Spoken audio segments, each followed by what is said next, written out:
muted, so I'm turning it on, and then you don't have to worry about I it. don't have it, I think he does. Didn't I give you a phone? I thought I gave you his phone.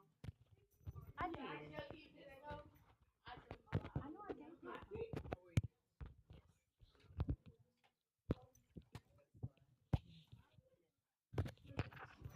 Okay, I think.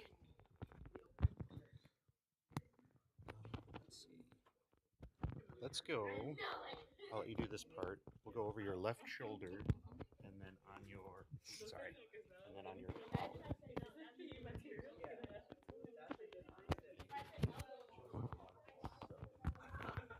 Like that? Yeah, and I'm going to move it a little bit toward the middle if that's okay. Mm-hmm. Yeah. But yeah, Whatever you that gotta was do. very close. But this is nice. I don't want to snag. Okay, that's good. And then I'm going to get a strip of wrap to take care of the excess, and then I think we're good. Okay. You have a mic on your dress. Mm-hmm. Are you going to be the only one speaking the whole time? They have some people speaking and someone gonna introduce me, and then I'm gonna hopefully start from coming that way. I'm going to walk off from there? Yeah. Okay. And then I'm gonna spend most of my time just like floating around here. Okay. Probably the least amount of time here if I can help it. Yeah. And then Joey is also gonna come from back there. Okay, but are you using this mic too? I'm not gonna use a physical. That's his, I think. Is that your mic, baby?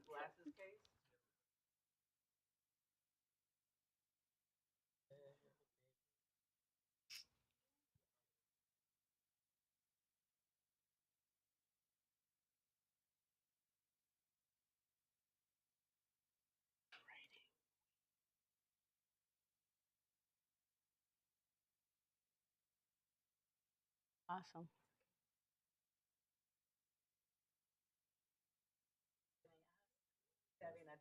Amelia is doing your introduction. That's when your slides will appear. I'll take care of that. Oh, perfect. And then I can manage from the first slide. And that should work pretty much anywhere. Oh, perfect. Last thing is, if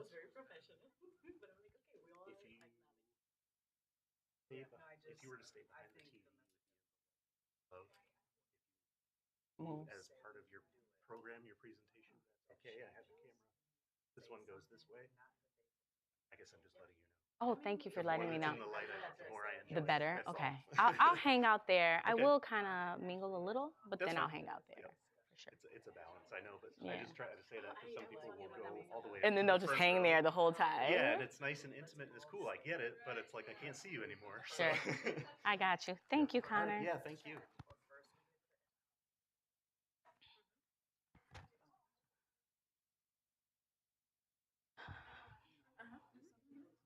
It was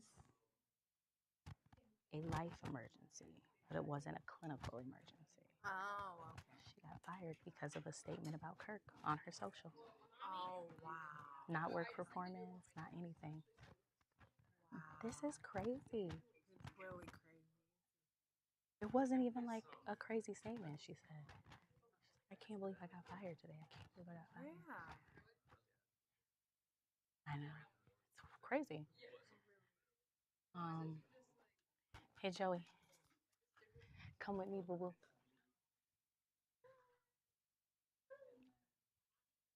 Mm. Mm. Hi.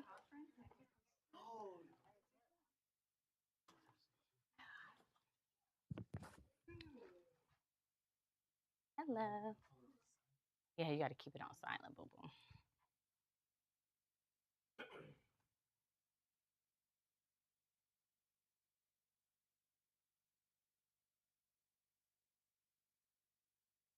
I think you should, when you come down, I think you should come down the left side. I'm going to come down the right side. Okay. If the live stream is good.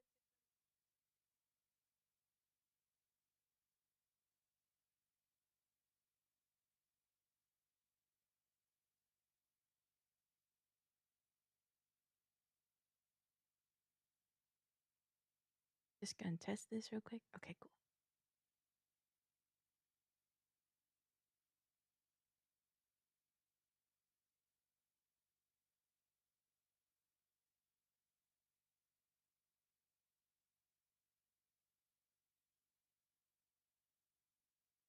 I'm just waiting for my signal. How's everybody doing today?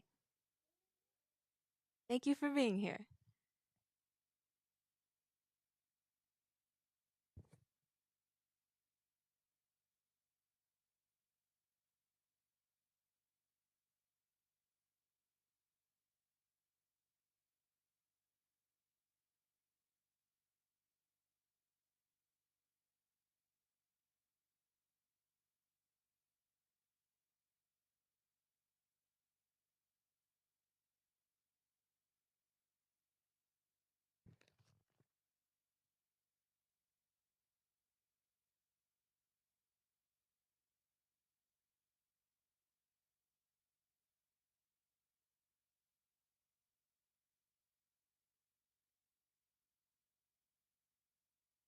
Oh, ready? Okay, cool.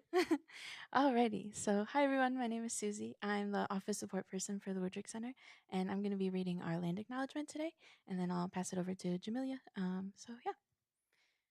Right. So, we honor the original people, the Anishinaabe Three Fires Confederacy of Ojibwa, Ottawa, and Potawatomi peoples. We recognize that Grand Rapids Community College is located on the land ceded to the United States in the Chicago Treaty of 1821. We also recognize the Grand Rivers bands of Ottawa Indians as the descendants of original tribes represented at this treaty signing. We express our gratitude to the original peoples, past, present, and future, who have stewarded this land for generations. We understand this acknowledgement must be coupled with a relationship of advocacy and support for Indigenous peoples. We recognize our responsibility to continuously uphold our commitments towards Indigenous communities. This land acknowledgement recognizes the sovereignty of Indigenous peoples and affirms their history and our efforts to be accountable to their needs. Thank you. And next we have Jamelia to share welcoming remarks. All right, thank you, Susie. Let's give it up for Susie. All right, so energy is going to be huge today. So thank you so much for being here. Hello, hello, testing. Can everybody hear me? Okay, I just wanted to make sure. All right, so yes, energy is going to be huge today. So thank you so much for being here. Welcome, good evening. My name is Jamelia Hardley, she, her pronouns, and I serve as the director for the Woodrick Center for Inclusion and Multicultural Affairs. On behalf of Grand Rapids Community College, I want to extend a warm, heartfelt welcome to you all as we celebrate the 31st annual Diversity Lecture Series. Let's give it up. It's been a journey to get here, so I'm super excited to be in the room. I'm super excited to see you all in the room and our online participants. So thank you again.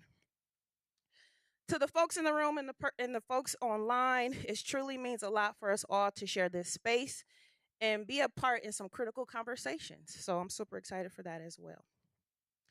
This year, it took me some time to kind of think about, okay, it's the 31st Diversity Lecture Series. 31st Diversity Lecture Series. What do we want to do? What do we want to accomplish? What's going on in the world, right? So as I was thinking about the theme, the concepts of care and human and being human and humanity kept popping up in my mind. As I was having conversations throughout the summer, as we're planning these conversations, I get the honor and the privilege to talk with all of the speakers. They don't have a clue who I am. I'm really just an email that pops up in their inbox saying, hey, I would love the chance to meet you. Can we connect? You're doing amazing work. How can we honor you? How can we get you to campus? And in those conversations, I could hear the passion. I can hear how folks care about the things that they're doing. I can hear the things that they're making connections to what's going on in the world and what that means for them and their perspective and the lens of work that they're doing. So I'm super excited to introduce our theme for this year as cultivating a culture of care. At this time, our nation is in a really interesting time. Our world is navigating division, uncertainty, and many, many challenges, especially in our political climate. It is essential that GRCC continues to be a college that centers on taking care of oneself, each other, and our community. The Diversity Lecture Series has been a space for many, many voices, for diverse backgrounds to be heard, to be seen, and to be valued, where difficult conversations are embraced, and where care and empathy are practiced. Tonight, we invite you to reflect, to challenge yourselves, to carry forward what you learned in this space, especially in your daily routines, classrooms, workspaces, and communities. Now, at this time, I would like to invite Alyssa up to share a little bit more about the Woodrick Center, especially for those who are very new to us. Thank you.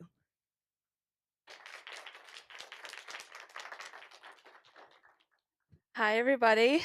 For those of you who don't know me, my name is Alyssa Gomez. She, her pronouns. I've been in the Woodrick Center for about 6 months now, but at GRCC for over 3 years, so I'm very excited to be here with you today. Yes, my task, I'm going to share a little bit about the Woodrick Center if you don't already know kind of what we do, what we're about, as well as share like an update of what's been going on.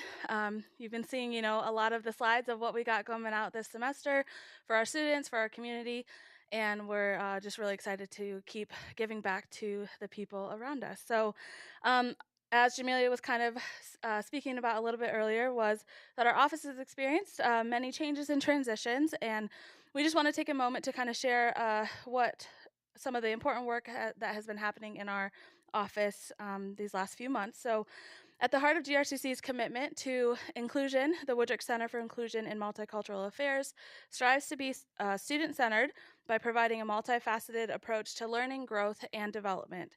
Our mission is to foster equity, inclusion, belonging, and cultural understanding through student engagement, community partnerships, and campus-wide initiatives.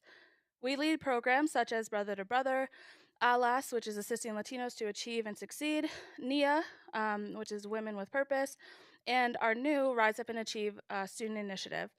These efforts are designed to uplift all of our students at GRCC with a focus on historically underserved, vulnerable, and underrepresented communities.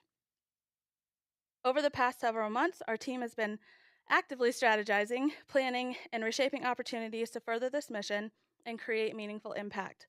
Together, we are committed to ensuring that care and community are not just ideals, but daily practices at GRCC. So as we continue to look ahead, sustaining initiatives like the Diversity Lecture Series that we have here today, as well as our other programs, it requires a community effort, right?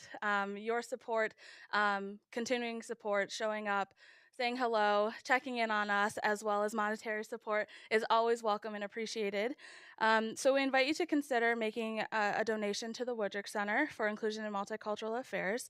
Like I said before, your contributions help us maintain all of our meaningful programs, bringing world-class speakers to you today, as well as to campus throughout the rest of the semester, and ensuring that our students have spaces that affirm and uplift them. For ways to give, please visit our GRCC website with more information that you can take a look and see how you might want to contribute. Every gift, no matter the size, is a continued yes for our students, for our community, and it continues to help our work grow and make the place that we want to see in the world and here at GRCC continue. So your support continues to help us cultivate that community of care that we're looking to sustain. So thank you so much for your time. I'm going to invite Jamelia back to the stage. Thanks. All right. Thank you, Alyssa. It's nice to have a team so y'all don't have to hear me talk the whole entire time, right? All right. So I have just a few logistical housekeeping things for you all as you're in this space, especially for some that are new. We do try to do our best to make sure we're welcoming you, but also let you know what's going on while we're here.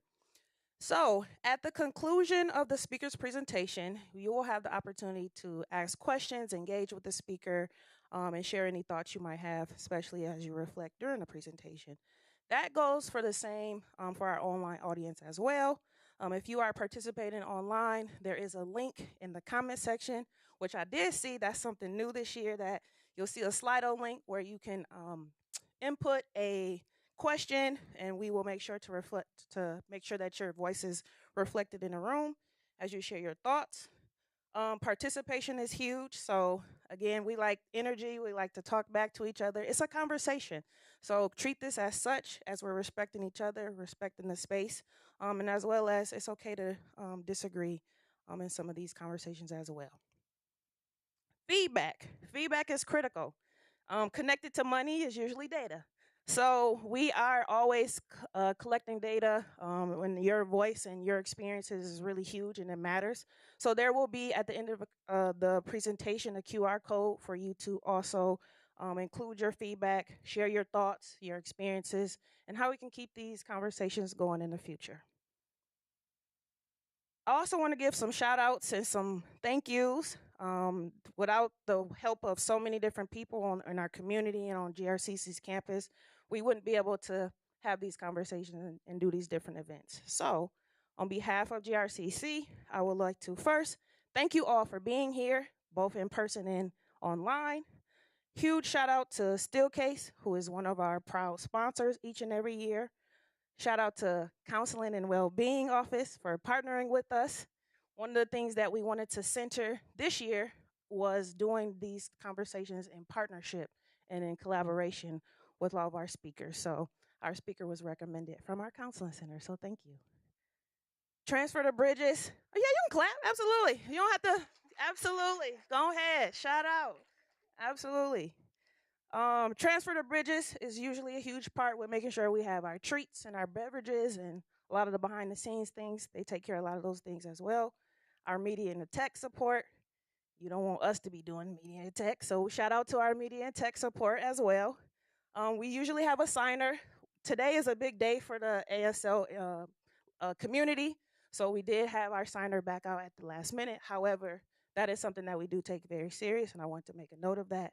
Creative Dining, shout out to the Creative Dining.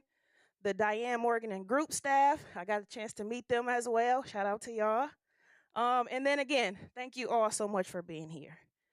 So without further ado, I would like to turn over the next portion to Melissa Ware from our Counseling and Wellbeing to introduce our speaker. Good evening, everybody. This is a big job here. This is a big job. And I'm honored to do so. And I've got my readers on, so please bear with me.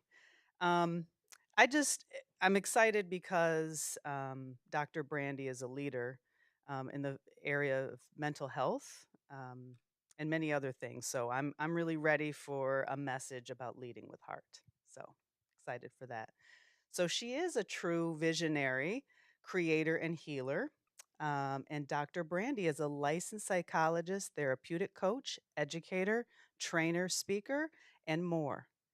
She is in close partnership with ConvoFam, the Diane Morgan Group's Convo Pro, which offers clinical and professional development support to the next generation of mental health providers through relationships and partnerships with the graduate programs and professional associations, which is wonderful.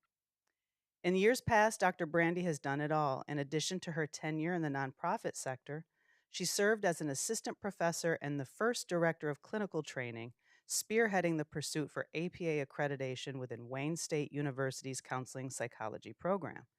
Dr. Brandi has served students, faculty, and staff at University of Florida, Ohio University, Western Michigan University, and Kalamazoo College in a variety of roles.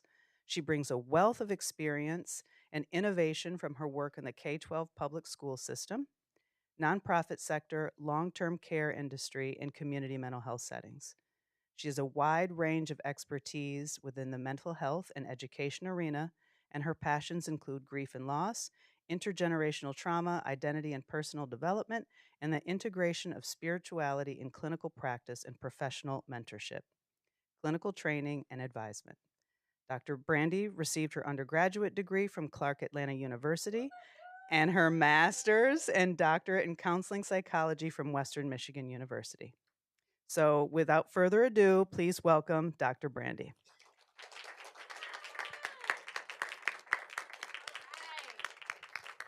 Shall we get this party started?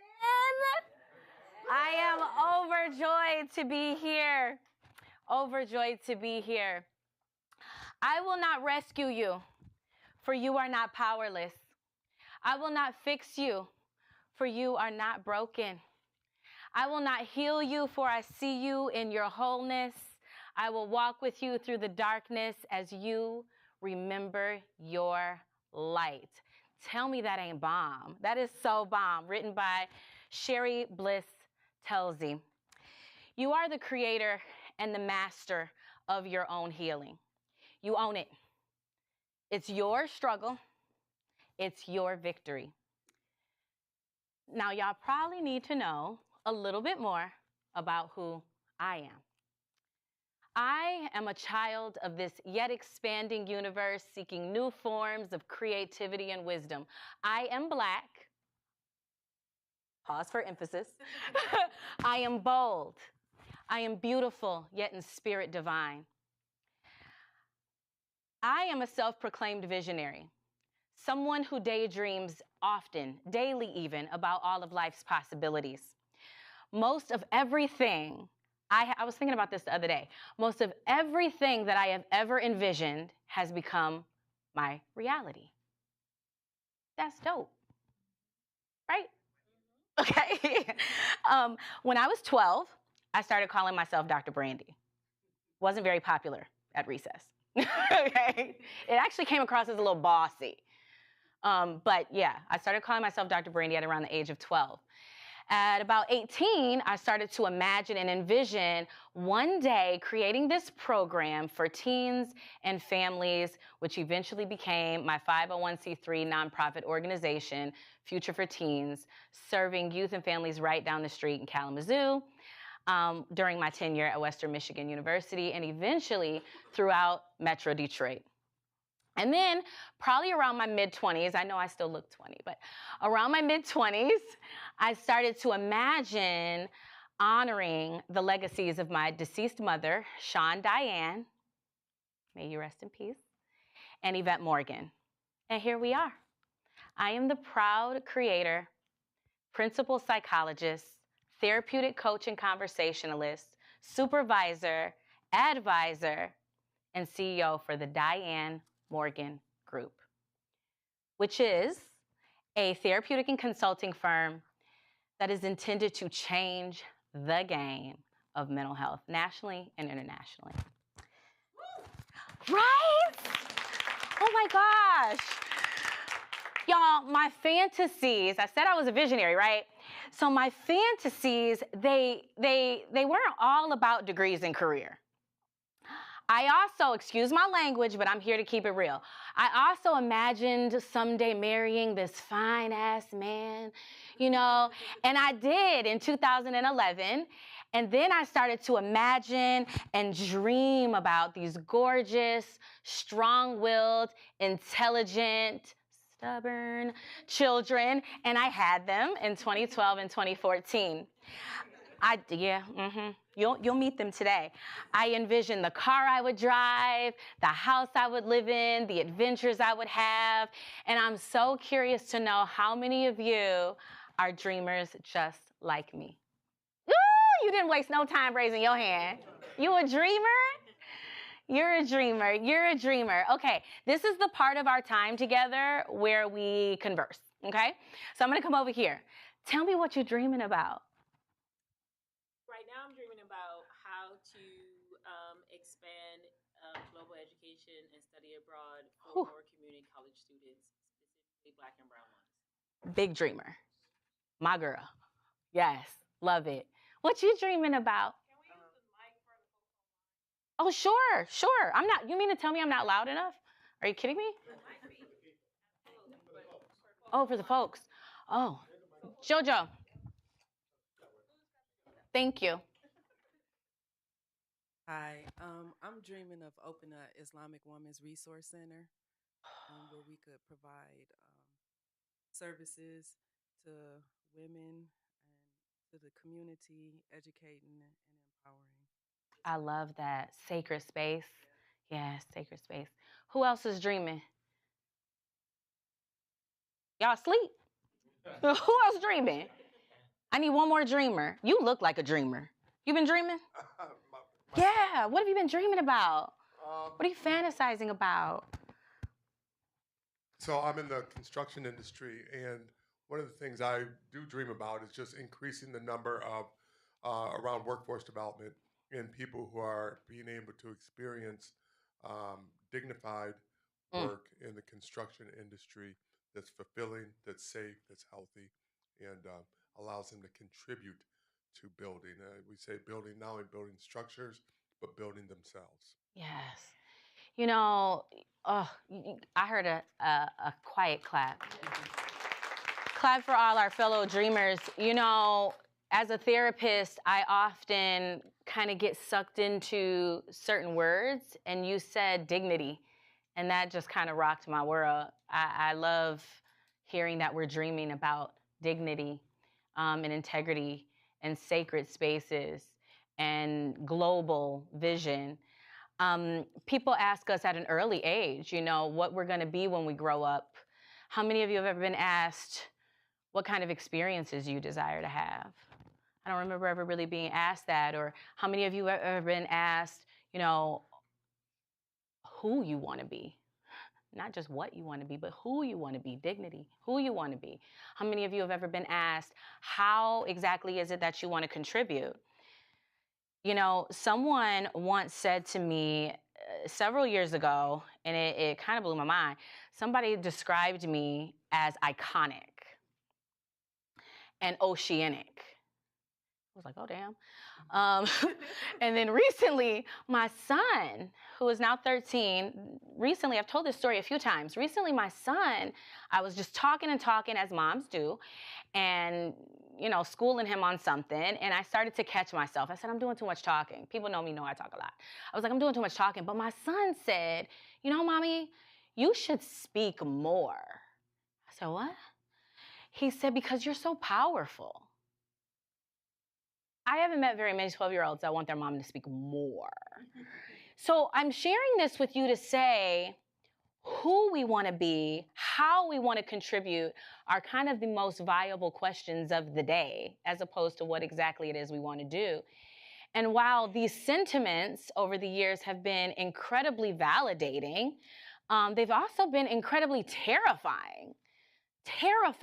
I want to amplify the humanity of this message as well. I certainly want to inspire and encourage and make sure you know me on an intimate level. But in order to know me on an intimate level, you also have to know that life is hard and challenging and intimidating. You know, it dawned on me several years ago, as I've already kind of started sharing, that I am a manifester. That's who I am. That I am an executor of fantasy and vision. And I'm going to share with you a little bit about how this is embodied in my world. It might be a little different in your world, but this is how it shows up in my world. So I have a very intimate relationship. Over many years, it's been quite private, but I'm sharing it with you today. I have an intimate relationship with God, with my spiritual entity. And God will plant this vision or this calling in me. It's very quiet. It's usually very subtle. I could be on the toilet or like in the shower or something, and I just have this idea or this vision. And then I start to imagery, it just in my mind, it starts to take form, and I start to imagine it, and I start to see it. I can literally even start to feel it. Y'all don't know this, but I've already talked to you, right? I can feel it in my body. And then the universe and my God, it aligns. It aligns and something happens, and then something else happens, and something else seemingly insignificant happens. And then if I'm responsive to the call, if I show up, because sometimes I don't, let me be real, it all comes to fruition. This very talk tonight, I actually started writing over a year ago. I didn't know until recently that it was for you. I continue to fantasize about the books I will write and the films. No, there is no Sinners 2 yet, but when there is, I will be writing on it. I continue to fantasize about the movies I will create. I fantasize about the mini mansion one day I will live in where I can make my charcuterie board and invite you all over. I think about my travels. I think about my son, JoJo, AKA The Crowns, being one of the most prolific entertainers of his time as he, envision this with me, as he is performing at the Super Bowl where the Detroit Lions, pause for effect, is getting us a Super Bowl win led by none other than Carter Johnson, who, by the way, is faster than Gibbs. He told me. You see? He told me. Yes. I've even imagined the conversations. You see it. The conversations I will have with the Michelle Obama. We cool. She don't know yet. The talks that Oprah and I will have, you know, all in due time. And the films that I will create with the incredible, do you guys know Ava DuVernay? Oh, she's so good. So if anybody knows her, put in a plug. I envision these things all the time. But allow me to remind you of something rather significant and important and human. Intertwined in all of this fantasy and all of this magic, I am deeply, deeply flawed. And there have been and will continue to be many setbacks, many challenges, much tragedy yet to be experienced. I'm going to read it the way I wrote it because it almost feels a little poetic to me, and it reflects the sentiment of my heart and my cells most explicitly. I am an embodiment of an expansive imperfection, an episodic cadence of insecurity and doubt that have all contributed to my personal misstep after misstep after misstep, which is why I don't wear heels anymore. Yeah, it's a part of my experience. I am, much like each and every one of you, massively human, living a human experience. My fantasies have been persistently interrupted by trials, tribulations, and tragedy. American and global traumas. Sometimes even the war in my own head, my body, and my heart have actually taken over. And I'm going to tell you what it sounds like in the quietness of my own home. Do I really have what it takes? I mean, she said iconic, but she don't know that 3 weeks ago I blah, blah, blah, blah, blah, blah, blah, right? Do I really have what it takes? Does all of my effort actually really matter? Like, what is it all for? Much like I asked where my dreamers are, it would only be fair and honorable if I ask where my disrupted dreamers are. Those of you that desire and imagine magnificent things, you want to actualize your greatness, you want to feel but let me say this more accurately. You want to actualize your greatness, but you feel inhibited and restricted at times or discouraged. Keep it 100. Where y'all at? Oh, yes. Say it with pride. What do you think it is that's getting in your way? Self-doubt. Self-doubt. Anybody relate? Absolutely. What? I saw you nodding, girl. Nobody's going to make eye contact with me by having, y'all going to be like, you know what you're here for. What is getting in your way? Life. What do they say? Life be life in. Yeah. Every day. Every day. Thank you. What about you? What's getting in your way? I feel like she stole my answer. Her life or your life? What isn't is what was going to be my answer. What isn't getting in the way? Yeah. But yeah, certainly life and, career and the world and, all the things. The when stuff. You feel like you have worked so hard to get to a place and you've done all the things you're supposed to do. And then you wake up and somebody says, oh, that's not a thing anymore. Actually, that's going to be illegal. Actually, you can't do those things. Right. Actually, find something else to do. Your work didn't matter. The effort you put in wasn't valid. So, all the things. All the things. Hashtag all the things. You know, you all have made it quite clear and plain, but if you can allow me to elaborate on this for the little bit of time that I have with you, I've got my notes here. I want to make it real plain, and I do need everybody's help for this. If the following sentiments, okay, I've got 7 of them. I want to see which we're going to play a little game. Let's see. It's like tag, I admit. How many of you have ever been plagued by the following sentiment, either currently or in the past? What is the point? What is the point? Doesn't matter anyway. It don't matter anyway. For those of y'all watching online, half of the room said, yep, I can relate to that. Right? Hopelessness can tend to set in when we hit these obstacles time after time after time again. What about this one? Don't nobody care. Oh, you didn't waste no time. Don't nobody care. I'm out here. I wrote it like this. Let me tell you how I wrote it. These are my intimate thoughts, y'all. So I'm sharing you my diary, okay? Put some respect on my name. No, listen. No, nobody cares. I'm out here on my own. Right? That feeling of like isolation in your pursuit of impact. Helplessness, cynicism. What about this one? This is one of my favorites. I know everybody in this room has said this at one time or another. What about this one? It is what it is. Right? I want to enlighten you on something. As universal as this sentiment is, as human as it is, y'all, that's not acceptance. That's apathy. That's apathy. One of the primary indicators of depressiveness. Right? What about this one? This one's kind of tricky, especially in our culture. This one tricks us up. What about this one? You know, I like being busy. I don't really like downtime. I've always got to be doing something to feel productive. Go ahead and confess. Your eyes giving you away, brother. Yes, right? That one is a restlessness.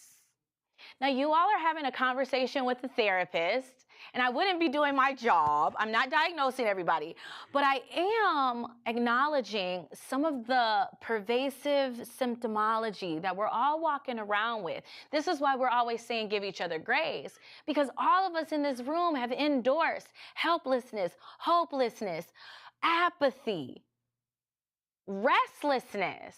This idea that, oh, I love to be busy, I can't sit down. I had this experience years ago where I was like, oh, I need a break, I need a break, I need a break. I wish I had some peace. And then I got some peace and I didn't know what to do with it. I was sitting on the couch like, I should be doing something. Like, I'm supposed to be doing something. That's restlessness, the nervous system. There's a glitch in the matrix, right? That's becoming an outdated reference, but thank you for nodding. Right? Okay, what about this one? This usually happens for people at night. My mind never shuts down. I'm thinking all the time. I can't sleep. Yeah, rumination, worry. Okay, this is another one. Dang, they all good. I was like, ooh, that's another good one. What about this one? I'm scared of doing the wrong thing. Are you ever super intimidated by a desire or a goal and it kind of keeps you stuck and stagnant because you don't want to do it wrong? I'm scared of doing the wrong thing. I don't want to mess up. Ooh, I got some news. Perfectionism is actually one of the primary ways that our traumatization manifests. Hyper-independence and perfection. And it keeps us stuck. Okay, we all grown in here except for my 2 kids. Cover your ears.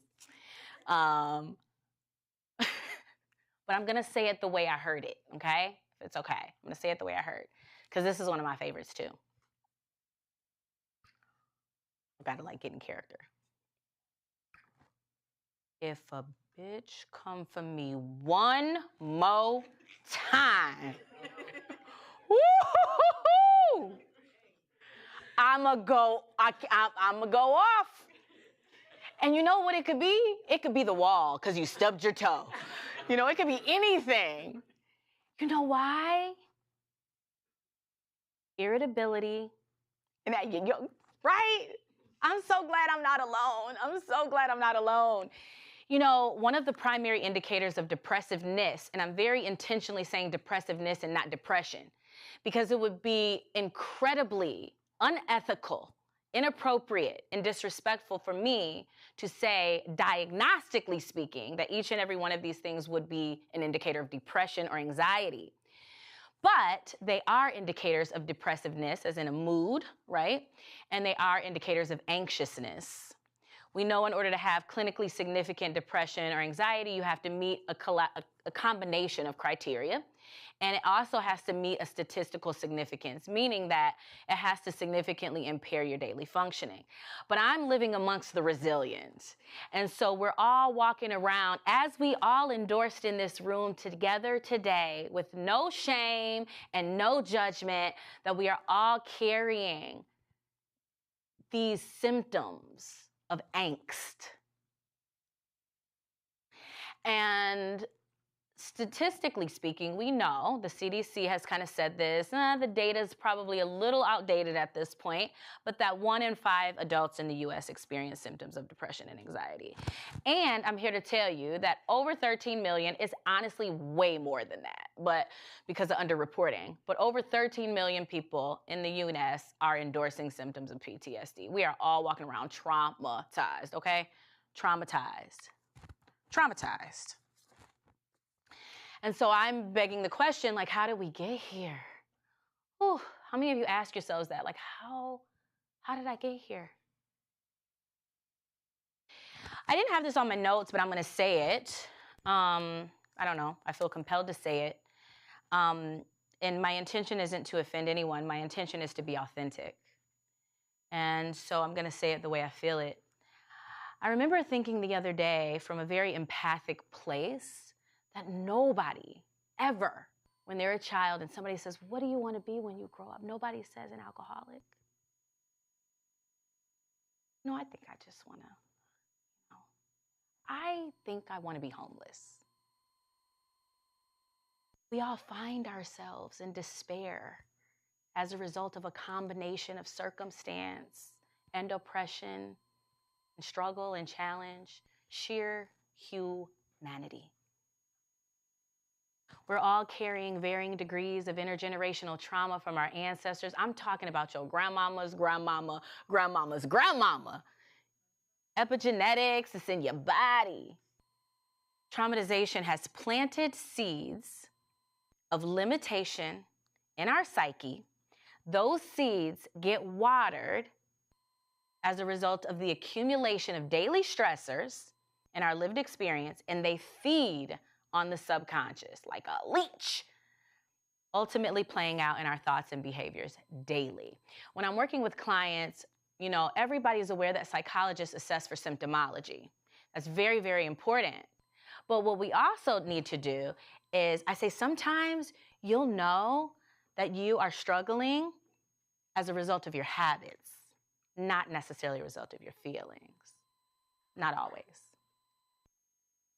Somebody really close to me who I love dearly, she was telling me, she's like, girl, I didn't even know I was depressed.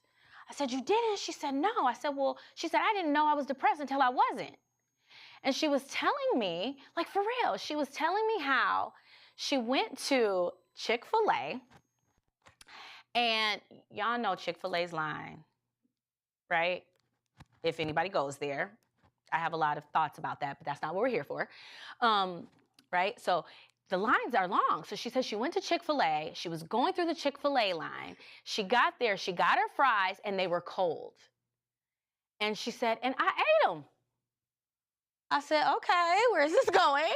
Like, can I get to the punchline? She said, 6 months ago, I would have went off. Remember the one I read? She said, I would have been so agitated by something like that I would have parked my car, went inside, snapped, and demanded a free meal because of the injustice of these cold fries. I'm actually adding a little flavor to the story, but that's really what happened, okay? And it hit me. It's that irritability piece where you just can't take anymore. But she said it wasn't until after the storm that her nervous system was settled enough for her to access grace, consideration, and perspective. World-renowned author, physician. Anybody familiar with this gentleman? I hope I'm pronouncing his name right. Gabor Mate. Anybody know how to say it better? Is that right? Gabor Mate. I love this guy. And he talks about trauma quite a bit, and he says the attempt to escape from pain is ultimately what creates more pain. He goes on to talk about trauma in and of itself, and while he's not endorsing trauma, I mean, this is a man whose ancestors were in the Holocaust, okay? So he's not endorsing trauma of any kind, but what he is saying is in its wake, it's not the trauma itself that we're all debilitated by. What he's saying is it's the wound that it leaves behind. It's the way in which it distorts our vision, our understanding of ourselves in the world. I got plenty of stories, okay? I hope they're okay. Because it brings it to life, right? I was, I'm sharing my life with you. I have a strong spiritual connection.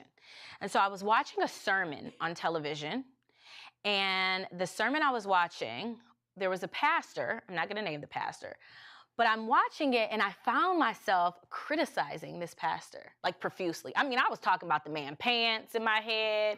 I was talking about his haircut. I didn't like the way he was looking in the camera. I mean, I was just being very judgmental.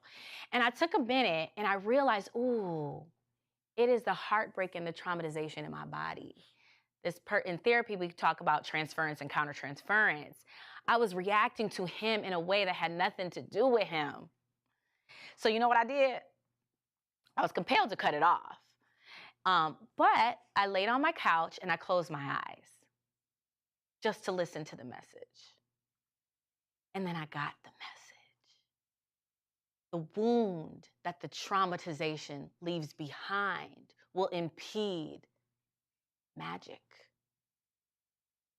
fuel, food, love. It will inhibit. Stress and struggle is inevitable, something none of us can completely avoid, but it is something that we can elect to better understand, utilize for the purpose of curating fulfilling and wholehearted existence. Now, I don't know about you, but I find that to be incredibly empowering. This idea that no matter what I've been through, I can hack it. I can utilize it, I can adapt it, I can transcend it, I can use it. It is actually the sentiment, some of you are probably familiar with this, it's actually the sentiment of post-traumatic growth. Everybody heard about post-traumatic growth? Post-traumatic growth is a theoretical kind of perspective or a philosophy around the utility of trauma. Like how it can actually help us to make life more worth living as opposed to less worth living. I don't know about you, but that is good news. This little girl, I skipped a slide. This little girl right here, she had no idea, no clue that on June 29th of 1993, she was going to walk into a room on a Sunday, Tuesday morning, only to find the lifeless body of her 27-year-old mother. Never to be hugged, kissed, or even yelled at again. She had not a clue. She had no idea that she would endure, that was literally the beginning. At the age of 10, this was the beginning of loss, after loss, after loss, after loss, after loss, after loss. After no, she would hear no, after no, after no, after no. She would hear not enough. She would hear you're not ready. She would hear you're not experienced enough. She would also hear you're not white enough. She would hear you're not strong enough, but you're also not vulnerable enough. She would hear you're not pretty enough. She would hear, ooh, these are good ones. She would hear you're not skinny enough, but you know you also not thick enough. You're not loud enough, but you're not quite quiet enough either. Not now. Not enough followers, not consistent enough. I thought life was fluid, but okay. Not ready. You're not ready. Not now, not yet. She didn't know that despite all of that, that she would eventually become a reputable psychologist with a PhD and have her own business. Broke! Living in the basement of her grandmother's home with her 2 children and her husband. She had no idea. She didn't know that despite all of this, her once magical, beautiful, promising, black love goals type of marriage would eventually come to an end. But I will tell you this, she has come to understand, or better yet, I have come to, clearly that's me. In case you missed it, What I've come to understand is that life is miraculously dynamic, perfectly imperfect, changing and moving simultaneously. Make this make sense. Simultaneously, comfortable and uncomfortable. Each heartbreak, each obstacle, each obstruction has positioned me perfectly for this moment right here. And I wouldn't have it any other way. Makes for a good story to tell. We tend to forget that our mere existence is magic. I won't bore you. I do not have a slide of the sperm and the egg, but you catch my drift. Your mere existence is profoundly magical.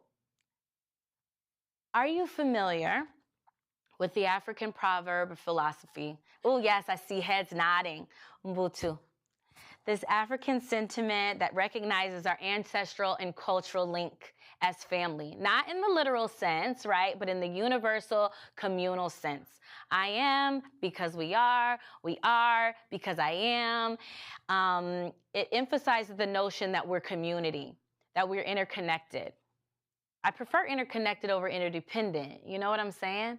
That we are interconnected, that I am significantly impacted by something as simple as the glimmer in your eyes. That's just how magical you are. We are tasked with the opportunity and the responsibility, which is what we're all here for, to use our magic to create health and wealth collectively together. So now I want to talk a little bit about liberation.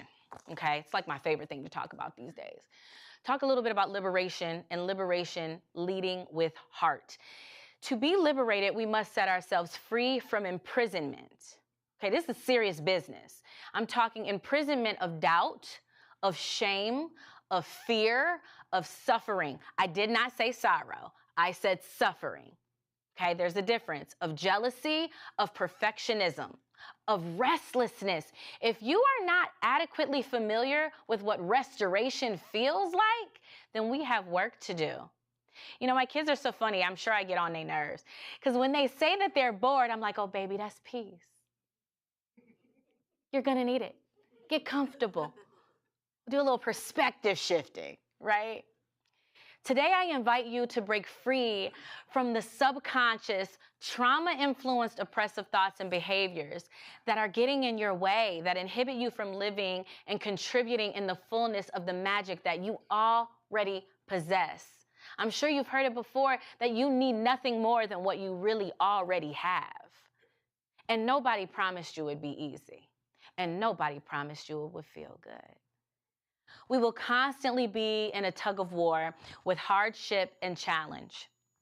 And for many of us, for every single one of us in this room, actually, every single one of us in this room, oppression of some kind, white supremacy, heterosexism, anti-Semitism, bigotry, prejudice, et cetera, is at every turn, waiting on you, pouncing on you. We don't have all power, but I'm here to remind you that you don't need it.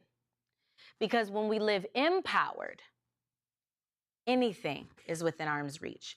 So the question of today is, what does it mean for you to embody your magic? What does it mean for you to live? What does it mean for you to lead? I will not control for you. You better go and fight your battles. Won't wipe your nose for you. You gotta learn how to live without them. I will not carry your burdens. And I could tell when I look at you, your heart is hurting. But you can't sit back. See, I got faith in you. Promise you won't look back. Don't worry about what the haters do. That's the falling lead past. You know that I am glad you know we been warriors. We fight back and give back. Come on, let's go. Warriors, warriors, warriors, warriors, warriors, warriors. We fight back and give back cause we warriors. Warriors, warriors, warriors. Our obstacles can't stop us. We fight back and give back. Say it. Warriors. Warriors. Warriors. We warriors. Warriors. We fight back and give back cause we warriors. Warriors. We warriors. We fight back and give back cause we, you know that we kinda tough. Giving back cause we care about them. Trying to cope to the light and know. Or trying to fight for the dark side of yourself. You're willing to take care of your health. Do shopping and know what you felt. Let's work on being well. Freedom is ours to change forever. Pretty like a bird, you know that we free. Left out with our feathers. Just cause I'm raining outside of me, you think I'm much of fun weather. Who can't see not skinny enough? Who can't see not pretty enough? Yeah, you should just know that we are definitely here together. Who are we? We are bold, let's be free. Our mission is higher than the sky. We're climbing definitely. Who are we? Let's help the community. We are liberated. We're going hard. You gon' see. You gon' see. We got the strength, the power to be. One only goes so far, but we all gonna defeat the beast. We get it real, we get it ready. Together we gon' do it better. We glowing up, we gon' fight our battles with a leading K. We on this castle, we warriors. Thank y'all so much. My name is JoJo here, the Crowns. And this song is really about, you know, coming together and working everything out. Life is life, and hey, don't bother that. We gonna push through it and we gonna make it. We gonna be the one. All right. We're warriors. I mean, that's my baby. Right? You know, I think all I really want to say is, JoJo, thank you. Thank you for sharing. Thank you for sharing your magic. One of the things that felt so exciting about the opportunity to speak before each and every one of you today was actually having the opportunity to do so with my child. And it feels just as igniting as it does to know that everybody in this room is here with the intention of getting a message that helps to ignite the fire and the passion that's already in you to go and use your magic. This is what Ubuntu is about. It's about the interconnectedness in each and every one of you. Y'all gonna be in the car, don't front. We warrior, we warrior, we warrior, we warrior, we warrior. Right? It's gonna be in your cells. I'm gonna remember your face. I might not know your name, but if I see you at Kroger, I'm gonna look. Once you've had a visceral interaction, what was it? Was it Maya Angelou when she said it's not what people say and what they do, it's how they make you feel? Right? Once you've had a visceral interaction with anyone, favorably or unfavorably, it is in your bones. So why not make it count with something as simple as a smile, as a thank you, as I heard that, or I know y'all like this one, or you know what I'm saying? That is activism. A liberated me is my attempt at conceptualizing and operationalizing what we all seem to have a desire to do, which is create impact, favorable change. A liberated me is comprised of 6 affirmations: getting real, getting ready, getting better, so that we can live well in the full diaspora of our wholeness and live free. You need a visual. You're going to need your phones for this, this technological age of life. QR codes will lead you to a PDF file that you can print, you can write, instead of printing a bunch of paper. Getting better is essentially the method or the mechanism that helps us to create vision. To be liberated, I must get better. I must get better. And notice that it's specifically stated, not do better. Our culture has bamboozled us into thinking that getting better means doing more. Right? So I'm not talking about a hierarchical thing. I'm talking about something very qualitative. So this is not about perfectionism. Perfectionism isn't the goal. But we do deserve to consistently invest in our vision and refine our vision over and over and over again, depending upon the era that we're in. So by getting better, I just simply mean from a qualitative place, what does it mean for me to coexist in this world amongst my people more effectively? That's all. Getting better requires vision. You need a visual reminder that brings clarity, alignment, and it helps to fuel energy. You must ask yourselves questions first and then utilize strategies that will help you to create structure, help you to turn inspiration into structure. Each and every one of you have probably done a version of this. Look, I'm magic. You're magic. But we ain't special. And we don't have to be. We don't have to be. So what I'm proposing here when I talk about getting better isn't all that significantly new. I mean, okay, SMART goals, right? Okay, a vision board, right? I mean, everybody, every office has a strategic plan that's on somebody's cabinet collecting dust. Okay? So these are some of the prompts, some of the questions that I invite you to ask yourselves. What are the 3 things that we must confront, address, or achieve, or experience this year, this academic year? Does anybody have one on the top of their mind? Either personally or collectively. What is one thing that I'm ready to confront, that I want to achieve, address, or experience this year? Yeah. Ooh, study away. Say more. Okay. Delta. Here we come. Yes. What you want to study? Yes.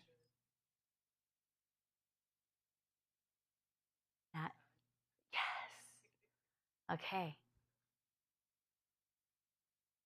What kind of culture am I or are we building here? I'm going to pick on my new homie for this one, Jamelia. What kind of culture are y'all creating? Thank you for picking on your homie. I would say a culture that's built on something real, right? We are dealing with all kinds of lives, all kinds of students who are coming here to get better, change their lives in a positive way, learn something, and sometimes it's hard. Like we've discussed that, it's very clear and evident. So what are we doing as a culture that's consistent to say, hey, I see you. Hey, you're struggling. Let me do something to make sure that can change that. Let me acknowledge that you have a voice. Oh, you're not feeling good or you're in this challenge. What can I do to, from one place to another, help and aid you in that? So a culture that's real, that's built on psychological safety, that lets folks know, like, hey, no matter where you come from, what you're dealing with, what you look like, what you've been through, you matter just as much as I do, or even more, right? So that's the type of culture that I hope to aspire to have, no matter across the board, or no matter her role, what you do day to day. I want that to be a consistent thing built in for JRCC. Now, see, I really mean this. I'm a very genuine person. I believe you. I really do. Thanks. I thought about that for a long period of time. I really do believe you. And I don't mean to sound surprised, but I think I'm really just relishing and appreciating the fact that we don't know each other very well. We've had, 2 conversations on the phone. We had a Zoom, right? We had a Zoom and then we had a conversation on the phone. But what you described, I felt that on the phone with you. And that's what I mean by magic. You didn't have to really say it, because I felt that. And then to hear you say it, it matches what I felt. Yes, all right? I believe her. I believe you. And I think, too, that, see, now I'm getting off track. I tend to do that. I think, too, what I appreciate about what you were sharing is that I heard, you didn't use this word, but I heard in the examples that you gave, I heard intimacy. And intimacy is required for connectedness. It is required for inclusivity. I have to know you in a nuanced and intimate way to understand that what you deem to feel respectful is different than what you deem to be respectful. I only know that if I have intimacy with you. And the examples you gave sound like the culture you're building is one of safe intimacy.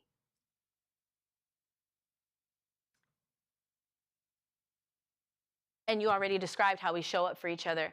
I really love this question because what will my life and our community feel like on a day-to-day? And what values will guide my choices and my decisions day-to-day?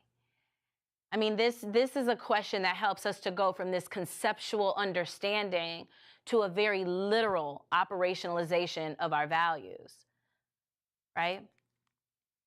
I could go on and on about this, but as I referenced earlier, what habits or mindsets do I or we need to mature or develop in order to get better? Once you have a vision for what it means to get better, you actually have to take some time to get real, to really tap in, to engage in active practices of introspection and reflection. Get real, keep it 100, keep it a buck, no cap, blah, blah, blah, blah, blah, all the hashtags, right? Real talk, whatever. Yes, son, I said no cap. I'm allowed to say, oh, no cap. They said I don't sound right when I say the hip stuff. Y'all see what I got to deal with? One of the values of our culture is that you are able to express yourself freely. Okay. Getting real. Use the QR code. You will find a handout for this. There are a few tools at your disposal that I've provided. One of them is an introspection audit. Introspection audit. You do this intimately, privately, and personally. First, you keep it really real with yourself, sacred space with yourself, and then you do it with your community, your family, your organization, your department, your school, your institution. This and the next one, which is getting ready, is where people really we tend to fall short, where we falter. We have grand, big vision, but it's hard for us to execute because we haven't taken the time to do an introspection audit. When you do an introspection audit, you're going to ask yourself, first and foremost, what you're going to do is you're going to take a concept, an abstract concept, and you are going to make it a tangible concept, something that you can touch. It's relatively arbitrary, but it does help us to organize our thoughts, our behaviors. The way that I do it in individual therapy is the same way I would do it organizationally, and it's the same thing you're going to see on the worksheet. You can use a scale of 0 to 10 scaling. You could use a scale of 0 to 100%. How satisfied am I? Financially, academically, professionally, socially, spiritually? How satisfied am I? If you were to say, I'm about a 50%, I'm 50-50. I'm 50-50 today. You got to put a little sauce on it when you say it. I'm 50-50. 50-50 today. Okay, well, let's contextualize this a little bit. What makes you appraise your satisfaction at a 50% as opposed to a 30%? Or 50% as opposed to a 70%? This is where you get a lot of contextual information. And guess where it's coming from? You. An introspections audit is mandatory. And then once you have plotted this out, you're going to ask yourself, how satisfied am I with my life? What variables impact my satisfaction? Financially, am I satisfied? Nope. Let me put it on a scale. 30% satisfied. Why am I 30% satisfied? Ooh, this economy. You know, I remember when I first started driving, and I am not old, y'all. I remember when I first started, you're supposed to like agree. I remember when I first started driving, I had a 1988 Grand Prix, and I would go to the mobile gas station, and I would look in the little ashtray, and I would get all the change, and I would go get gas. Can y'all do that now? No, it's gonna get you nowhere. Gas was what, 98 cents a gallon? Hey, helps you to see what your variables are, your threats. Once you've done an introspection audit, another feature of the introspection audit, I love this, is, oh, see, look, I done got ahead of myself.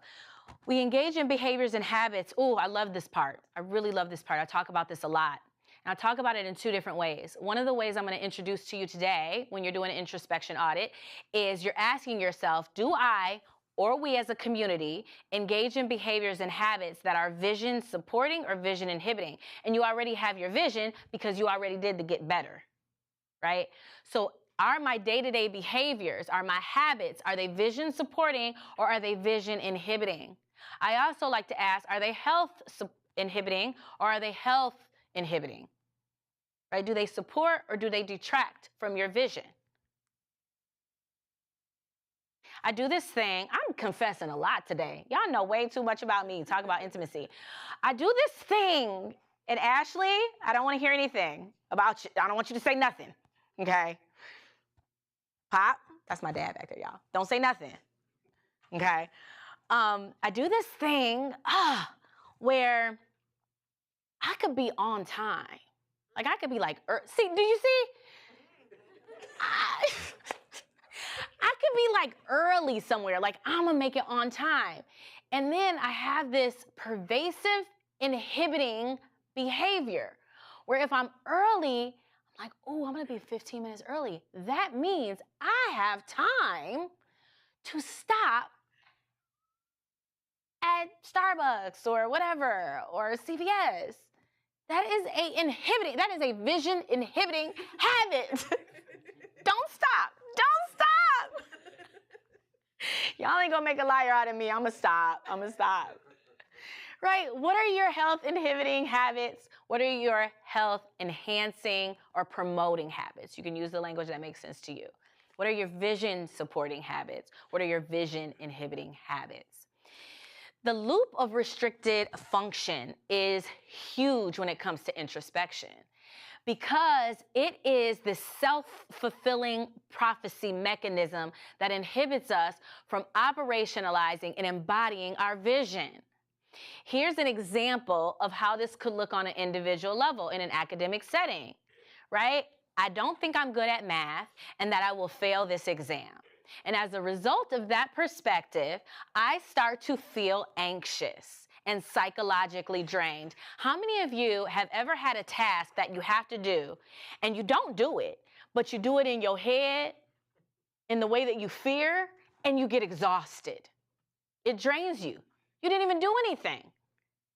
You avoid the task, you procrastinate. Now you're underprepared. And then while you're taking the test, your mind is scattered. And then it reinforces the fact that my ability to do well on the test is compromised. And therefore, the idea that I'm not good at math and will fail the exam is reinforced. I mean, we all go through some version of this, right?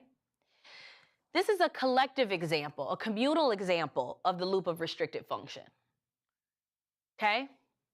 We're talking about communal care.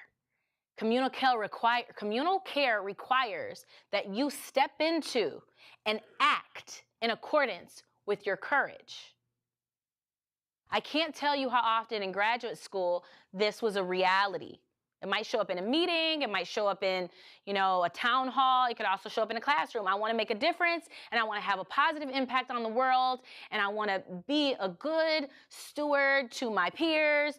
And I notice that my professor, in this example I say male professor because sexism is real, and sexism does also manifest amongst same-gendered people, but we're not going to talk about that today, but this is just the example. I noticed that a professor or an administrator constantly speaks over some of the students in class. I'm concerned about causing tension and risking reprimand for me, so I decide I'm not going to say nothing in order to keep the peace. Except I'm keeping the peace while I'm creating a whole bunch of internal turmoil. So when I go to bed at night, I feel guilty. My conscience is on fire. And as a result of that, because I didn't speak up, because I was afraid, which is very legitimate, but I'm keeping the peace as a consequence of creating dysfunction and distress and chaos and turmoil inside of me because it's disaligned with my values. So my conscience is on fire, I'm feeling guilty, and the greatest consequence of this is it erodes our confidence. So I feel guilty about not saying anything, even though I want to, because it's the right thing to do.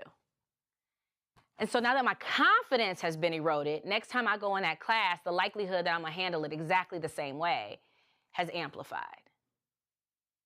These aren't judgments. These are just observations about the messy, complicated, marvelous, miraculousness of humanity. All of us have experienced some version of this. So once you're getting better, you have vision, you've tapped in, done some introspection, you're getting really real and really honest with yourself and your peers, your colleagues, now you gotta get ready. Get ready. Y'all, confession time. I had a session the other day with a client, and I absolutely love and adore, and I mean this, I love and adore every single one of my clients. Every single one. Now, they be getting on my nerves, but I absolutely respect and adore them. Incredible, exceptional people. Exceptional, flawed people. And I was talking to a client. My client said to me, she said, "You think I'm getting better?" I shouldn't say this as I'm being recorded. And I said, "No, not yet." I said, "But you're getting ready. You are getting ready. You are more ready than you have ever been. And that is no small feat." There's psychological data. Some of you may have heard of it around motivational interviewing. Anybody heard of motivational interviewing? Okay, motivational interviewing. I won't nerd out too much on this, but motivational interviewing comes from substance abuse work. And I want to reference this. It talks a little bit about stages of change and how when we're deciding to make a change or when we need to make a change for the betterment of our well-being or our life, you kind of go through these stages, pre-contemplation, where you don't even see a problem. You live in a whole bunch of denial. You don't see a problem. And you're living in denial for a lot of reasons. Sometimes it's the safest place to be honest. But it's not the most optimal place to be. And then the second stage, I guess you could say, is contemplation, where you're starting to say, I need to make a change. I need to make a difference. Something's got to change. This ain't working. right? And then once you get to contemplation, after contemplation, you've got preparation. Then you got action, and then you got maintenance. And then some science suggests that there's also a relapse stage. But for the purpose of this conversation, what I want to emphasize is that getting ready is preparation. This is probably the most significant stage of them all. This is where the magic starts to take form, where you start to plot out your path, where you start to imagine the next version of yourself, when you start to transcend who you were yesterday in anticipation of who you will be tomorrow. This is like fantasy land. Most people skip this. Okay? I must get ready. I must invest. I and we will do whatever is required to prepare to actualize our vision. This is where you even get to anticipate, because you've done all this introspection and you're so self-aware. This is where you even get to anticipate where your vulnerabilities will be. See, I know that if I'm 10 to 15 minutes early somewhere and I pass a Starbucks, it's going to be a problem. I know this, so I can prepare myself for this. I could come up with a mantra or a script. Not today, Brandi, not today. Focus, I don't know. It doesn't have to be that profound. It's a very powerful and magical place. Much like the other slides, there's a QR code that takes you to a document that will help you fulfill this. On that slide, or on that PDF, you will see a readiness assessment. So you've done an introspection audit. You are increasingly familiar with your restrictions, right? The loop of restriction. And you're looking at your habits. And now we're going to appraise your readiness. How willing am I?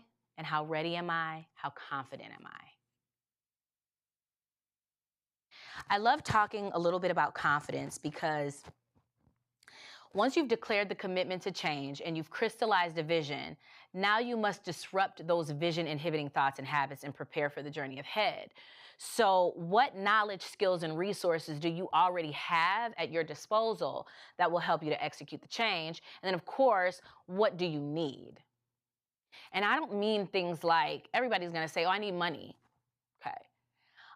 But maybe you don't. Maybe you do, but maybe what you have will help to, as we say, scaffold or help you build upon what you don't have. I was fantasizing, I actually have been fantasizing for a while about having a physical space or building that would be a training hub for junior clinicians for the next era of culturally minded mental health providers. I don't have money to go buy a building, but I got Google. So I was Googling, I was like, how do you buy a building with no money? And I learned all these words. I learned all kinds of words. So let me tell y'all what I did. I was driving, I called my dad actually after this. I didn't plan to tell this story. Oh, I'm getting into trouble. I was driving and there's this space, this building that I see all the time. And I'm like, oh man. And for a lot of reasons, I'm like, now's not the time. But I looked and I was like, I'm gonna go look at that building. Do y'all know I ain't got no money? Do y'all know I called? And I was like, can I see the building? So I went in and I'm touring it and I'm like, oh yeah, this could work. I am snitching on myself. I'm like, this could really work. But y'all, I didn't have no money, but I had Google. So I was asking questions. I said, do you do seller financing? And do you ever do like lease to own and like and I was asking all these questions and the guy was like, no. And I said, well, what do you do exactly?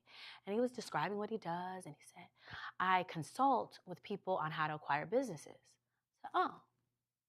So if we were to come up with some kind of a leasing to own arrangement, could you throw in the consulting? He was like, I mean, that could be discussed. And this is where we are today. I don't have a fancy ending story for this, but I did want to amplify and illustrate how what you have and what you know can help you fill in the gaps until you have what you think you need.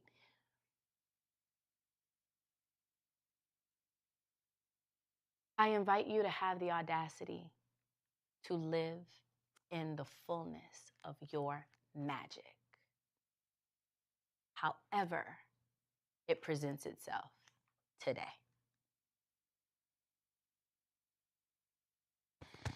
You know, you do not, this is one of the most significant myths of therapy, of health and wellness, of fitness, of change. One day I might even write about it. You do not have to be motivated. You don't. Now, it helps a lot. Okay, a lot. It really helps, but it is not required. You do not have to be motivated. And we have been seduced to believe that motivation is a feeling. It is not. All my scientists know that. All you have to do, and I promise you, is simple, but it ain't easy. It requires a lot of practice. It requires a lot of mental, what is the word I'm looking for? Re-envisioning. You have to re-envision your orientation to some of these concepts. You do not have to be motivated to change, but you do have to choose. And then you have to choose again, and then you have to choose again. And then you can change your mind until you decide to choose again. And then you go practice restoration, and then you choose again and again and again. A liberated me is truly about leading with heart. It's the only thing that gives us enough stamina to sustain. A liberated me is about leading with heart for the purpose of creating healthy communities invested in whole health, mind, body, soul. To live free from the psychological bondage that tells us we're not worthy. To live well, building upon habits that nurture our body, our mind, our soul, our community. To live in our full wholeness. Because you, my friends, I don't need to really know you to love you. I don't. I might need to know you to like you, but I don't need to know you to love you. I don't. You're already a harmonious collection of greatness, and we all exist on purpose. So I invite you to act like it, because a liberated me truly is the only thing that creates a liberated we. And on that note, questions and comments and fantasies.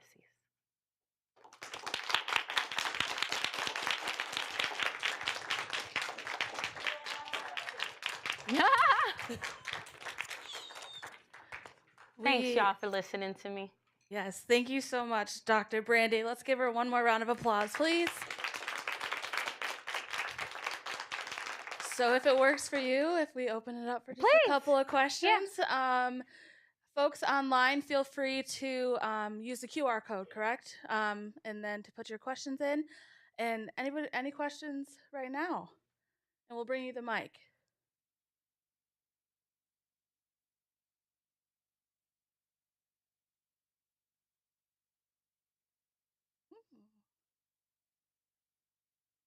Okay. Any online, Jamelia? Okay, I see one over there. Hi, my name is Asar. I just want to start by saying this was an amazing presentation and exactly what I needed at this moment, and I'm sure exactly what a lot of people need right now. And my question for you is, one thing that I've been thinking about a lot lately is fragmentation. So when you have a lot of different things pulling you in a lot of different directions, a lot of different responsibilities, and remaining centered and grounded, all while handling all the business. And my question is, what would be your advice in remaining both grounded and human, and understanding of your humanness while also handling business? First of all, thank you for your kind words about my talk, and then also for the thoughtfulness of the question. I think first, what you're describing almost implies that the tension itself isn't human, and it is. You know, if we are living a full, robust, dynamic life, there are tensions. Kids, we ain't bored. You know, I mean, there's so much, right?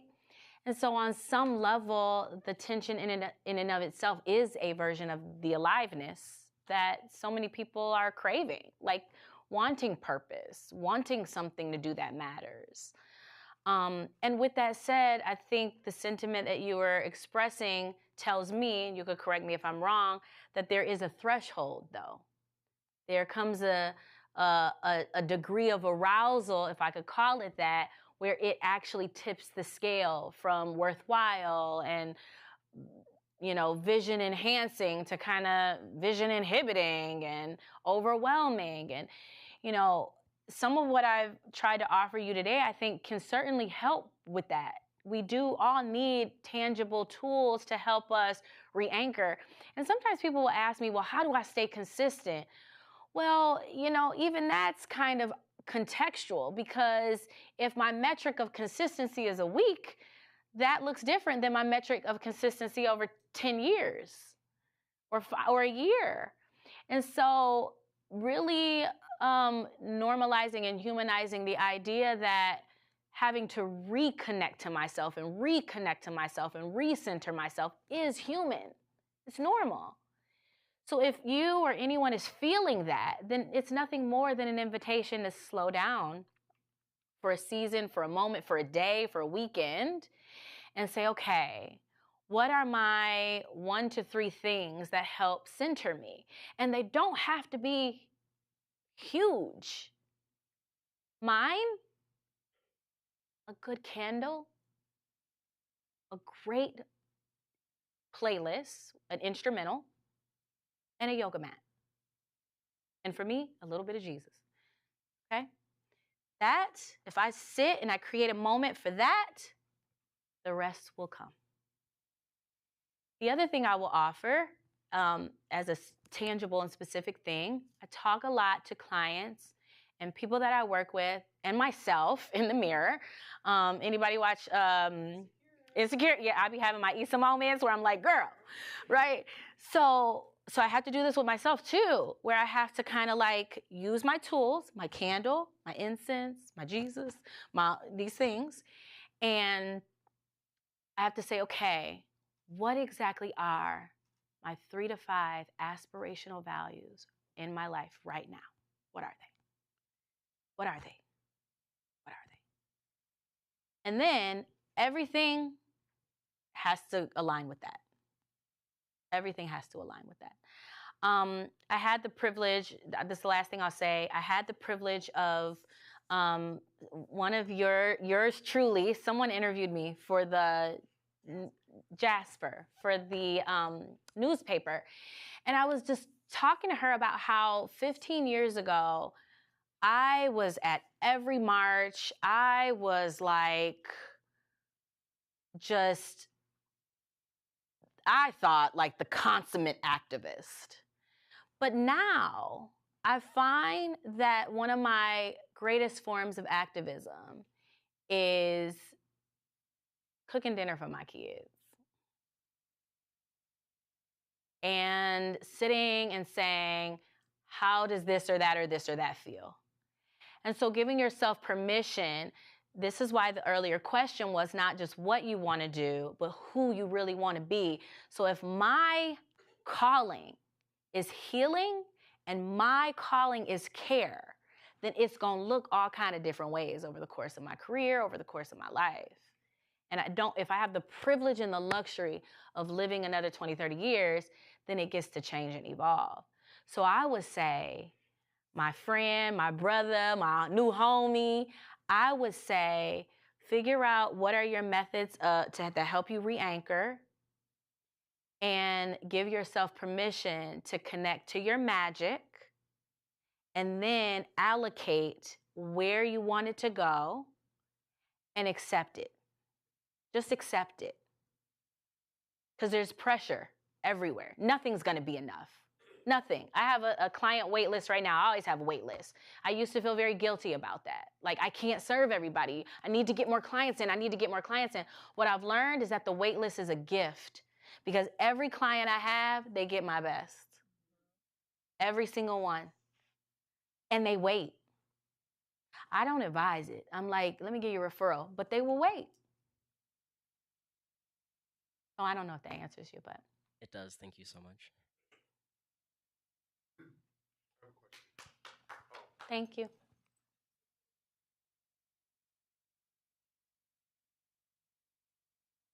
So we hear so much about diversity and belonging in this day and age, and from in a workplace, certainly showing up yourself or myself, somewhat in balance is always good and healthy.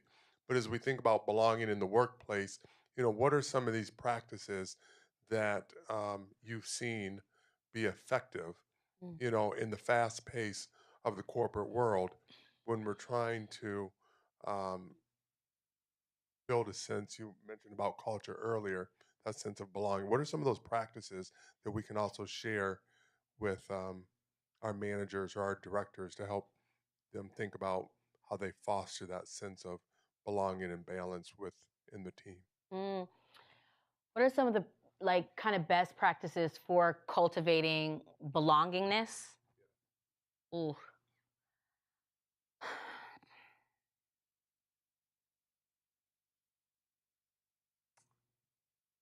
I really don't know. I really don't know. Let me tell you why. I'm gonna have to email you when I find out. I don't want to just say something. Like I do believe that alignment is a significant variable to that, because I mean, when you read a lot of business books or culture, like books about creating culture, and of course, my practice is small. I mean, at one time, I had a group practice and it was small. And then when I was at Wayne State University, I was an administrator and a leader and was responsible for curating this. And in my work previously, I was responsible for creating this with students and with faculty. And I feel like I did so very, very effectively. But I think a part of the reason that it was so effective is because of the alignment.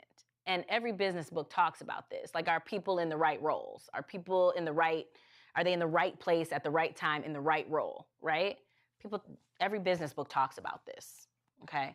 So I think that has something to do with it. Being in spaces and places with people where we're not necessarily the same as far as our personality or, our interests, but our values, there's some form of alignment somewhere. We're all here to, create inclusivity. Okay, how we do that there might be some variability. But I think that has something to do with it. And then I also think the other thing is really learning how to am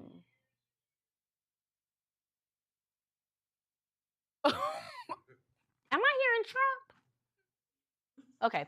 Okay. I think minor distraction. No, minor distraction. I think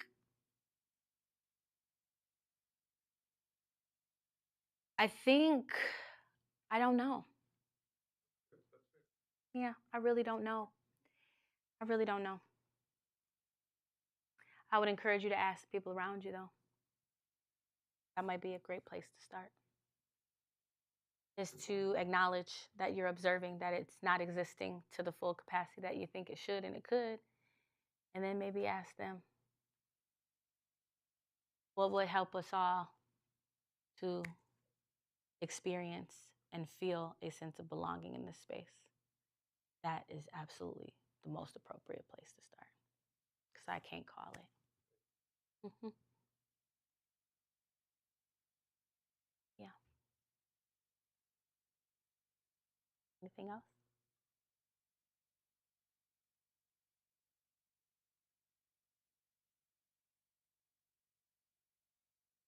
That was like one of my questions as well. But I do applaud you for saying you don't know. Yeah. And honestly, because I feel like some people think that you always have to know, especially me being like a teenager.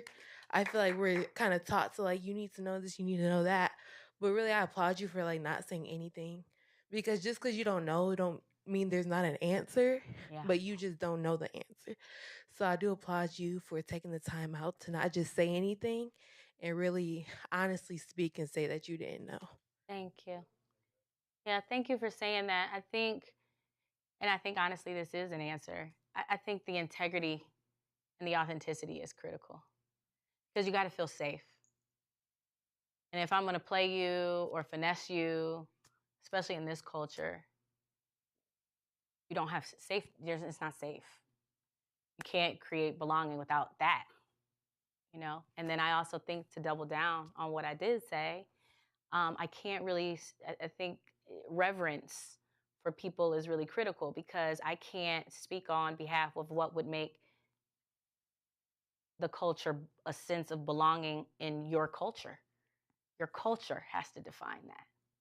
That's what it means to have cultural humility. That's what it means to have respect and reverence. I can't tell you. They have to tell you. I can just give you the how, like the mechanisms, the questions to ask. So thank you for saying that.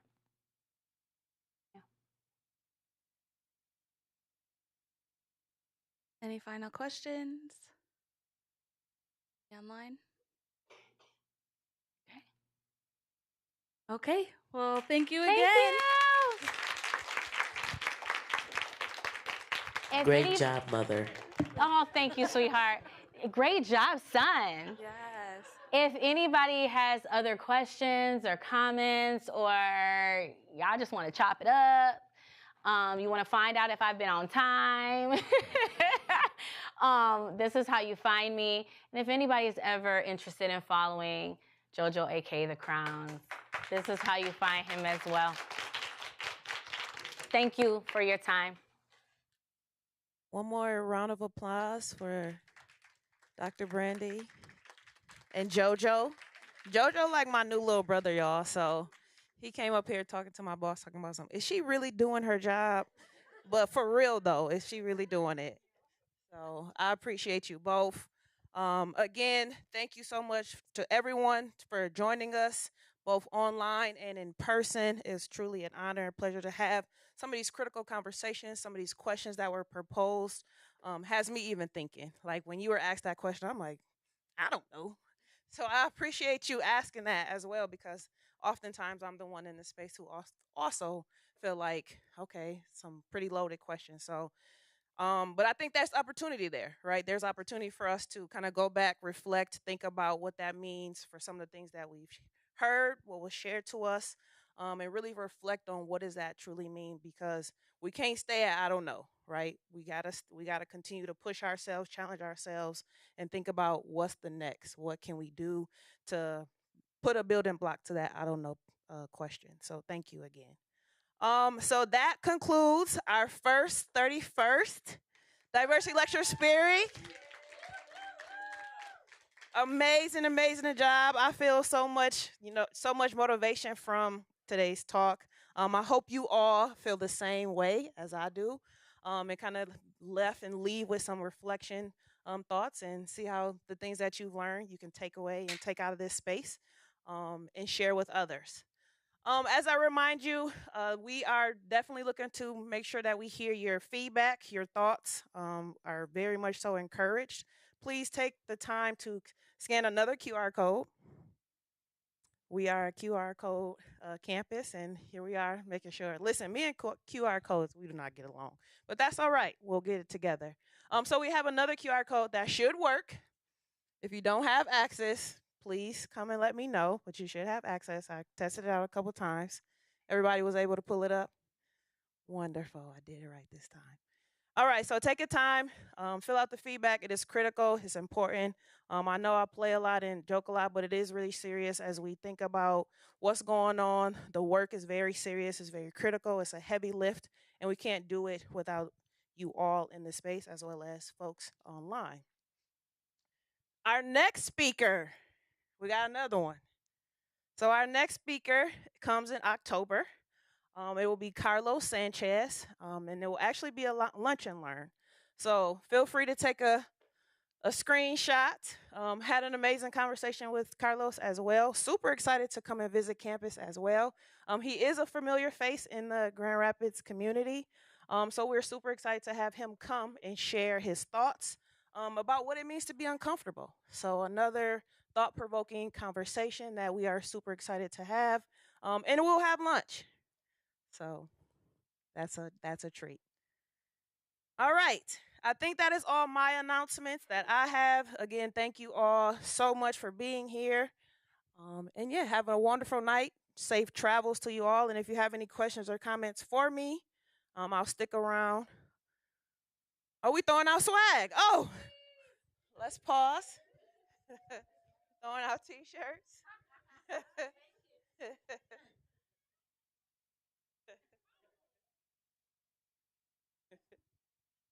All right. Thank you all so much. Safe travels. If you need a parking pass, please let me know. And yeah, have a good night.